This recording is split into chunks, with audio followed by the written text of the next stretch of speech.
What is up, everybody? Welcome back to my channel. And I was actually doing this video already, recording it. It's my top 5 or top 10 character, top 10 units in Naruto Blazing, and I was recording it and I realized that I was at number 6 and I was already at like 11 minutes. So I'm like, you know what, let me just break it down into 2 videos. That way it's a lot easier for people to check it out and they don't have to sit here for 20 minutes. So I'm going to be going through numbers 10 to 5 right now. Right, or is it 10 to 6? 10, 9, 8, 7, 6? Yeah, it's 6. Okay. I'm going through numbers 10 to 6 right now. And then it'll be 5 to 1 on the next video, which will probably be up tomorrow. So I'm recording this right before I'm heading to work. So sorry if I sound a little bit rushed, but hey, gotta do what you gotta do, right? So at number 5, we have Jiraiya the Toad Ninja. So before I get started, actually, let me go over what the basis of this list is. This is a non-duped list, right? Meaning that everyone on here will be compared to each other without any duplicates, regardless of being free to play or not. And then I'll make a completely separate tier list of my own opinions based on fully duped characters. So that is how I'm going to be going about this. So, you know, if you're gonna cry about your favorite character not being on here, just understand that is the basis of it. Feel free to disagree. Of course, at the end of the day, it is my opinion based on my experience with the game and what I believe to be is strong, and, you know, etc. So you guys have an understanding. If you guys want to stay tuned to listen to what I got to say, thank you guys. And the other thing is that shout out to everyone for supporting me on YouTube. I just got that sponsor button. And if you guys don't know what that is the equivalent of Twitch subscribe. So I'll be starting to stream more if you guys want to check that out. And yeah, let's get started. Jiraiya at number 10. Why is he so low on the list, or why is he on the list at all? Is because, why is he on the list at all? Simple. He has a long range AoE for a 60% chance with a 60% chance of slip damage for 5 turns as well. And that alone pretty much merits his, merits his spot on this list. The reason he's not higher is because of the lack of dupe abilities. Pretty much it, right? You're paying 80 cost and you're not even getting 100% slip damage. You're getting 60% chance of immobilization rather than 70% chance, which will make a difference at the end of the day. And then once again, the stats are very subpar, right? The other thing going for him is the restores 120 HP. That's really it. Ultimate Jutsu is non-existent. No one ever used that. Now, that's really it. There's not much else to say. I'm not going to spend like 4 hours on every character. So moving on, at number 9, we have Sasuke Uchiha, the new limit broken one. And I apologize for not saying this sooner, but I am using the Reddit for all my information today. So if you guys want to check out the Reddit, I'll leave a link down below. So that's the page I'm looking at right now. So Sasuke Uchiha, the new limit broken one. Why does he deserve a spot on this list? Because he has nuts attack, fully limit broken, right? The bold is the limit break stats. So 2086 before pills, putting him at 2186 with pills, which makes him, I believe, the hardest hitting long range unit prior to dupe abilities, because I believe Itachi could have more. I'm not positive, simply because Itachi has, I think, 2 attack ups in his dupe ability set, but of course we're not comparing with dupe abilities. Other than that, you know, he has a mid and a large, jutsu slash ultimate for 4 and 8 chakra. And then he's pretty much just an upgraded Itachi, right? Itachi provides, slip damage on his normal jutsu, and then Itachi does immobilization, perfect dodge on his ultimate jutsu, while Sasuke does immobilization for 2 turns, which is kind of nuts. Now, of course, pretty much Sasuke has good multipliers with good utility, and couple that with his, insane stats now as a long range unit, puts him at the number 9 spot. So this has always been one of my favorite characters. Even before the limit break, I thought he was extremely strong. So, now that he got a limit break, I think he's over the top good. That is why he's at my number 9 spot. At number 8, we have Hashirama Senju, bravery unrivaled.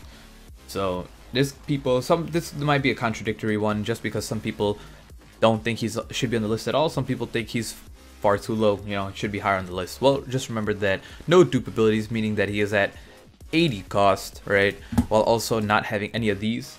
which kind of sucks because, you know, the last one is the most important one, the dupe ability to reduce damage from skill, because of the fact that he is a body unit, so he'll be taking a lot of damage. Not a lot of damage, he'll be taking the same amount of damage as any other body unit, but the point being is that his dupe abilities, you know, he needs his last dupe abilities to be extremely good, right?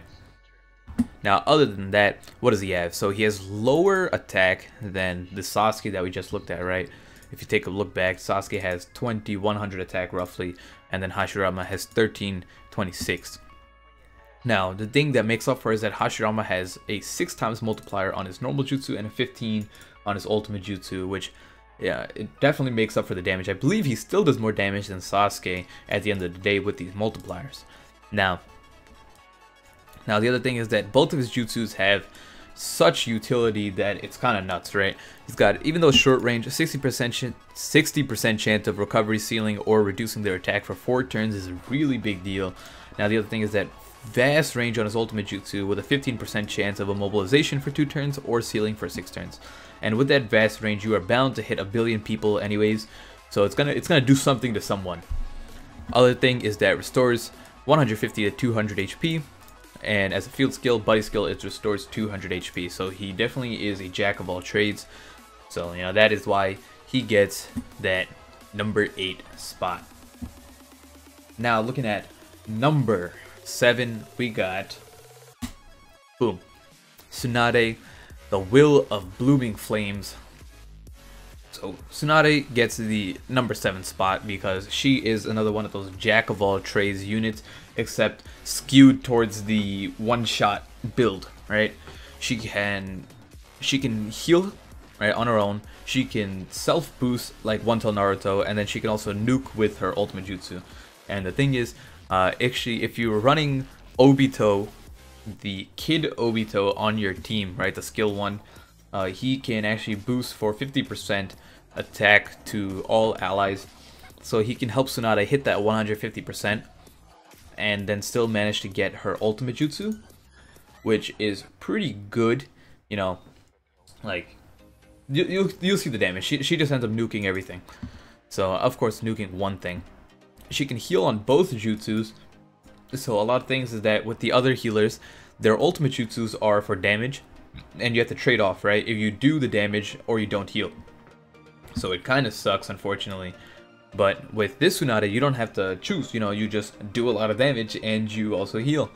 And it's a good amount of healing too. So even without any dupe abilities, she has very high attack. She has a counter, which is pretty solid, right? While having a high attack, she has a counter. Now the buddy skill isn't that crazy. Boost attack is one of the better ones, but it's not like anything nuts. I think she's at a base cost of 70, which is less than 80. Right, which already Jiraiya and Hashirama have, and almost all the new Blazing Fests have anyways. So that's really it for why Tsunade is at number 7 and why she's above everyone else before her. Now at number 6, this one's going to trigger so many people. But hey, you know, so be it. Come at me. Number 6, we have the Sage of Six Paths, Naruto. We have him at number 6 because, remember, no dupe abilities on the list, right? On this list, which makes a huge difference. With dupe abilities, I'd probably have Naruto top, I don't know. I'd probably have him at number 4, honestly. But he's at number 6 currently. And the biggest reason is without dupe, he gets so much out of his dupe abilities, right? But without dupe abilities, he still is a very powerful unit. Just not as much as with abilities, of course. So, almost 22,000 attack, which is the highest attack of any mid-range unit prior to a limit break. Other than that, field skills restores HP, and then 20% chance of dodging, which is the highest dodge you can possibly get on a buddy skill, which is the most annoying thing. If you guys were in my stream last night watching, Jesus Christ, that thing tilted me out of, like, it just, oh my god, so much dodging. But other than that, you know, 6 chakra to one enemy with a 7 times multiplier means that he's doing a lot of damage to a single enemy, removes their barrier and knocks them back. 12 chakra, 16 times attack, AoE, ignores their substitution, perfect dodge, and knocks them back. So ultimate jutsu is an AoE nuke. Think of it like a Madara style. You know, he does Madara level damage. I believe he does more than Madara actually. But what people always seem to, and I'm not going to go into depth on this, I went over this in his own unit analysis, which you can go check out, is that remove barrier and ignores substitution perfect dodge is such a small thing in terms of how often you see it, is that it almost never comes into effect, right? So it's like, for people that are saying, oh, he's so good because you can remove perfect dodge, whatever, you know, it's not that important, to be honest. Like, you can just wail through it, and just, you know, you just power through half these things, right? If he has substitution, you hit the enemy twice, then substitution's gone. If they have barrier, you can usually just damage them through the barrier. So it's like, you know, it's not the biggest thing in the world, and we have so many characters prior to Naruto that can do the same effect, but, you know, not knowing, like, where's that kid Chidori Sasuke, right? He can remove barriers as well, but no one talks about him. So it's like, you know, like he came out like 8 months ago. So people gotta realize that this isn't anything new, and it was never important before, and it's just because it's on Naruto, you know, like a fan favorite character doesn't magically make it important again. So I'm trying to be as, you know, unbiased as I can when doing this. But hey, that's my reasoning for having him at number 6. He just does Madara level damage, AoE with his ultimate, and his single target damage is very strong as well. So that is going to be it for the first part. It's already, you know, approaching 12 minutes already. I said already way too many times. So we're approaching 12 minutes, and I didn't want to, so you can kind of understand that if I went on to top, you know, 5 to 1, it'll probably end up taking a good amount of time. So just to reiterate, we have at number 10 we have Jiraiya, number 9 Sasuke, number 8 Hashirama, number 7 Tsunade, and then number 6 Naruto Uzumaki.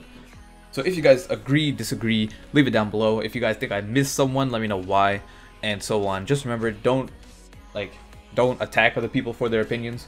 Try to be respectful of everything, because it was kind of funny. I have, for those of you who watched my top 5 worst characters, I put One Till Naruto at number 1 as a joke, and all the people, you can tell they didn't watch the video, because I actually had 6 characters on the list, and I had Shisui at number 1, but all they see was that I put Naruto as a joke, One Till Naruto, and people, all the people crying, it's like, oh, you're so dumb, you don't know anything about Naruto Blazing, he's the best character. They're like, please, watch the video or don't talk.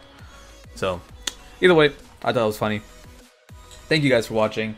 Appreciate all the support. Stick around for part 2, which will probably be out tomorrow.